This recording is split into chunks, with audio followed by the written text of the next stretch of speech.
What is up, bros? Josh here. Today's video is all about the currently work in progress Tier 9 USN Destroyer, the Benham. Now, if you know me, if you've ever hung out on the stream, you know I love USN TDs. I find them extremely reliable, extremely balanced, and I love the playstyle both using the guns and the torpedoes. So I'm extremely excited about the Benham and what it kind of brings, a bit of the same yet different at the same time.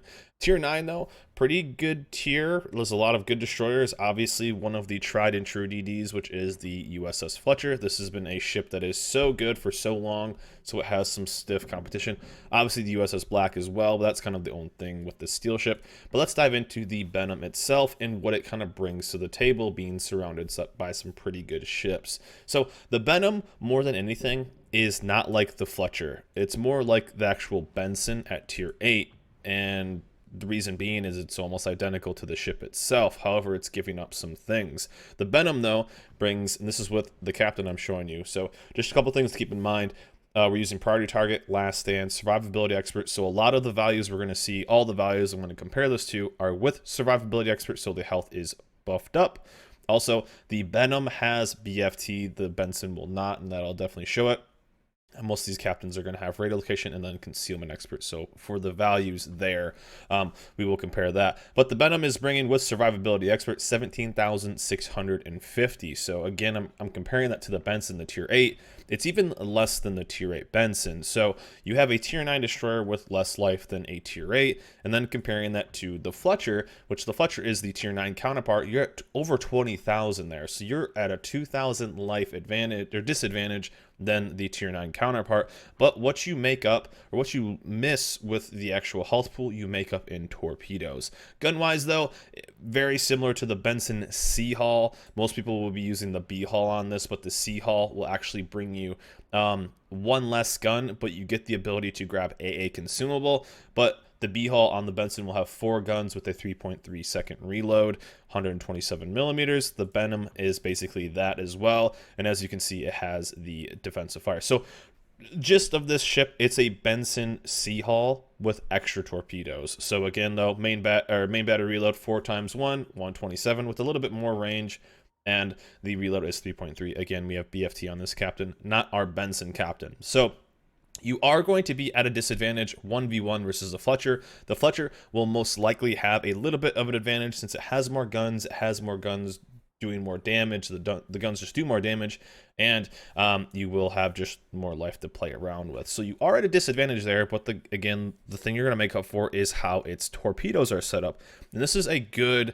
I was kind of talking about it with another CC, is this is a good ship that's kind of a gateway drug if you really enjoy IJN destroyers and more torp-focused DDs, and you want something to kind of bridge the gap to USN or more kind of hybrid destroyers, I like to call them.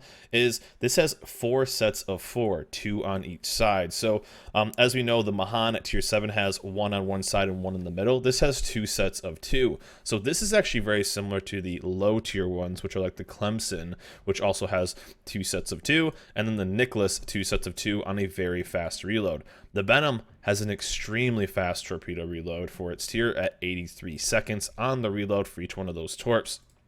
Fletcher, just a little bit slower than that, but it has 2 sets of 5, actually a little bit faster, but 2 sets of 5, so only 10. These torps on the Benham, though, are very kind of game-changing. You can actually pump out a lot of pressure, but they're Benson torps. Technically not the same model of torps, type of torps, but the stats are almost identical. 9.2 kilometer range, 55 knots, so a tad slow, but again, you are pumping out 16 of them. Pretty quickly too, and a detection of 1.1. Again, clicking over to the Benson, almost identical, technically not the same torps, but almost everything is the same. But look at that reload, 122 seconds on that reload. The Benhams are almost 40 seconds faster, so pretty nuts. Everything else is pretty identical too, not quite identical, but pretty comparable. AA is all right. You will be shooting on some planes. Again, that's with BFT. And then concealment is going to be 5.9. The Fletcher is also 5.9 or 5.8, sorry. And then the Benson is also 5.8. So you are a bit of a disadvantage there. But again, if you are running a radio location, you are going to have so many more torpedoes pumping out on this ship. So what you basically are doing is saying, okay, I have a little less life. You're giving up a little bit of survivability, a little bit of defense with the lack of guns compared to these other ships, because normally with the Benson, I would be running the B-Hull, which has 5 guns. And then you're saying, well, if you want to get close to me, you're going to have to deal with 16 torpedoes running at your face, and then with a really, really fast reload. So that's the ship itself. I'll show you the modules, and then we'll bounce into some gameplay. So again, I am running. You do have the ability of grabbing speed boost with there's so many CVs out there. I'm taking defensive fire. Obviously smoke, USN smoke, so it lasts a long time, able to farm a bunch of damage, obviously repair. And then for the rest of the stuff, I'm taking a main armament mod 1, propulsion mod, aiming system, steering gears, concealment, and then the torp reload. So you could get a little bit of a more bump if you want to on the main battery. I felt like I wanted to get these torps out as fast as possible, which got us down to that 83.3 seconds on this. So you could definitely grab whatever you want. Let's bounce over to the gameplay and show you what the potential of this ship has. Had a pretty fun game overall in the Benham, and actually have been really enjoying this ship every time I've played it. So here we are in game with the Benham, and just playing the ship overall. I have played so many games in the Benson, so many games in the Fletcher, so many games just in USN Destroyers in general, and so going right into this ship, it felt like home. It felt like something that's very familiar. However, though, you do honestly feel, because you are tier 9, I would say this is going to be one of the only downsides of this ship. You do feel the sense of not being able to quite reach a lot of targets, since I know tier 8 and tier 9 are you know, they're pretty comparable with a lot of their matchmaking. There are situations where I wish I had the 10.5 kilometer torps that the Fletcher has. Now, do I think that this ship is better than the Fletcher? That is a question I'm getting a lot, and the ship that it's obviously going to be compared to the most. I personally think the Fletcher is still a better ship, although it doesn't pump out as many torps. I feel like the Fletcher is just overall, it has a little bit more life, it has guns, it's stealthier, its torpedoes are longer and hit for more, but I do appreciate what this ship brings to it. It brings a different play style that we honestly don't see on the USN Destroyer line since tier 5. The ability of just pumping out a lot of torps, which is a lot of fun, is something that I really, really do enjoy about this ship. However, though, I do think this ship isn't quite as good as the Fletcher. If I were going to, let's say if it was tier 9 ranked, I would still, if I had to pick between one of the 2 USN tier 9 DDs non-premium, well, okay, not the USS Black, I would take the Fletcher still. I still think if you're going to compare the two, I think the Fletcher's 10.5 kilometer torps, 5 guns, more life, all that kind of stuff adds up to be an overall better ship, because there are situations with the Benham that you will definitely feel the lack of range at 9.2 kilometers. So that's one thing I was kind of wondering too, is how would this ship feel if it was, and as you see right here, I'm not quite in range of the Atago, which is behind this. We will be eventually, but not right now. If I was in the Fletcher, I would have technically been within an effective range of those of his position. This wouldn't have hit anyway, but regardless. But still, I was wondering how this ship would work if it was a tier 8. And what I mean by that is if they drop the health a little bit more, even maybe they drop like 1500, or slow down the torp reload just a tad and made it a tier 8, I wonder how it would feel then, because it feels very much like a Benson that just has more torps. Honestly, that's what it really feels like. And I feel like maybe it would kind of work a tad more at tier 8, but the more I played this ship, the more I kind of figured out that, hey, this is something that is going to be what a premium ship should kind of have. And this is, in my opinion, almost like the perfect premium ship. You know, the premium ships don't need to be the best. They don't need to be the top ship. They don't need to be anything. And this is a perfect example. I feel like this ship is really good in certain situations and probably better than the Fletcher in certain situations. But consistently, I feel like the Fletcher would just overall be the better ship. But the thing that the Benham brings to the table is that it's fun. It's different. It brings something that we haven't seen in a long time for USN. And it's something that I think a lot of people will enjoy. Overall, though, this ship, every time I did play it, I thought it was just a fantastic ship. And if it does come out, which, elephant in the room, I don't know how this ship is going to be sold. I don't know if it's going to be free XP, coal, steel, money, doubloons. I don't know. If I were an actual betting man, though, I would go with something like, and this is, I think this is a really good example. I think this is the salvo we get right here on the Satago. We will just watch it. Yeah, so my torps were so fast that this guy probably didn't expect torps to come out. And as you see, I could get torps out extremely quick. With the Fletcher, they wouldn't have quite been able to, they wouldn't have been up in that situation yet because we were using both sets. So this is a good thing of just throwing out a ton of torps and then getting hits. I think that was a really, really good example. And again, we have torps to then throw out this North Carolina. But yes, back to the elephant in the room. I do not know how this ship is going to be sold. If I were a betting man, though, I know these kind of maybe get me in trouble on people said B. Josh said this. If I were a betting man on this, to me, this ship screams free XP. They just released, they're just announced both the Georgia as well as the Yoshino that are going to be coal ships. It seems weird that they would throw another ship to be a coal ship. Steel ship, they just released another steel destroyer in the news. So that's something that is also, I doubt they'll do another steel ship. I could see them potentially doing a free XP destroyer. They haven't done one yet. Also, another fantastic example of what the ship could do that no other ships could. No other ship would have had torpedoes ready there. That it was at least a USN DD. Obviously, like a Yugumo at tier 9 could have had torps that quick, or basically that's kind of about it. But being that stealthy and being in a spot like that, that's something only this ship could done. And this game isn't even my best game. This is a ship that just shows the strengths of this ship. You have so many torps. Again, my other side is already loaded, and that's the fun part about this. Again, we're just going to kind of hold down and avoid radar ships, avoid CVs, and do whatever we can. So, again, I don't know finally how they're going to be sold or how the ship will be sold, but I do know that if I were a betting man, free XP sounds good as a way to sell this ship, but in the end, it's going to be up to work even on what they decide.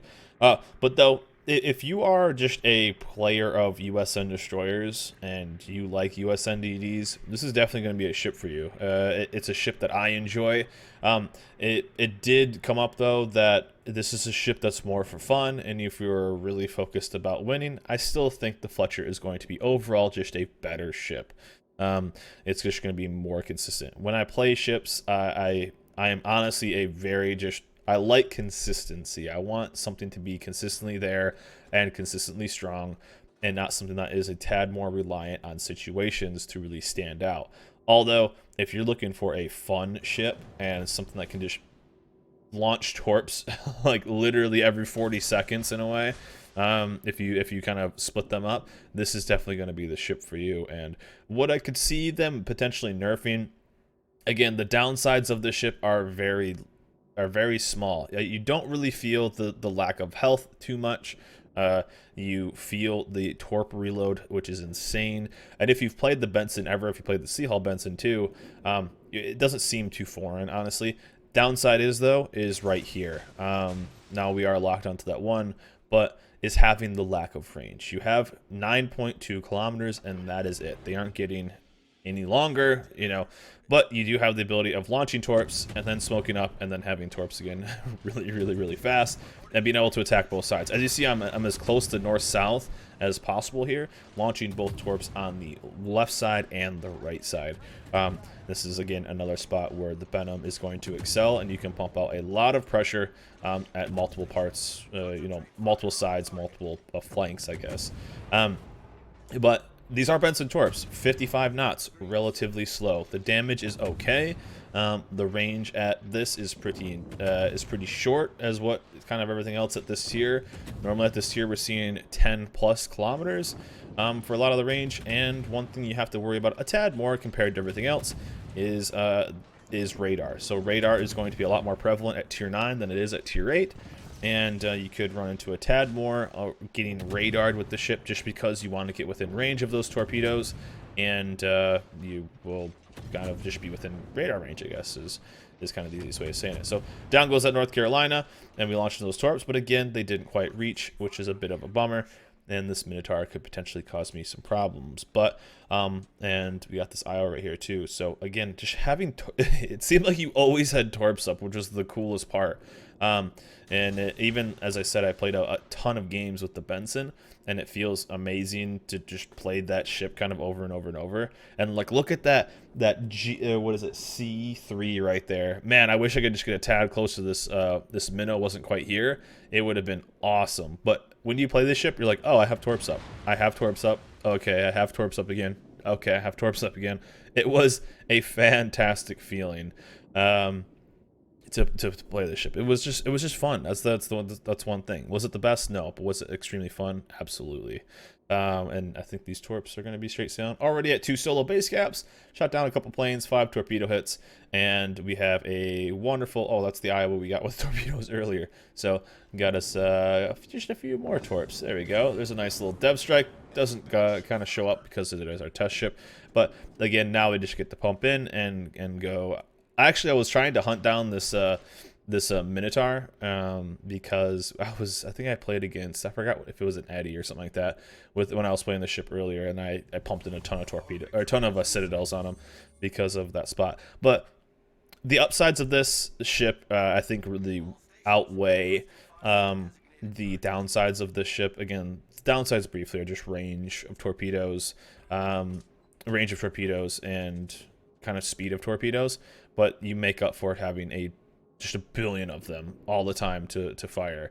So a lot of fun. But again, I think this is a perfect example of what a premium ship should kind of be. And what I mean by that is it's just an alternate play, and it's a fun play, and it's not the best, but it's fun, and you look forward to playing this ship.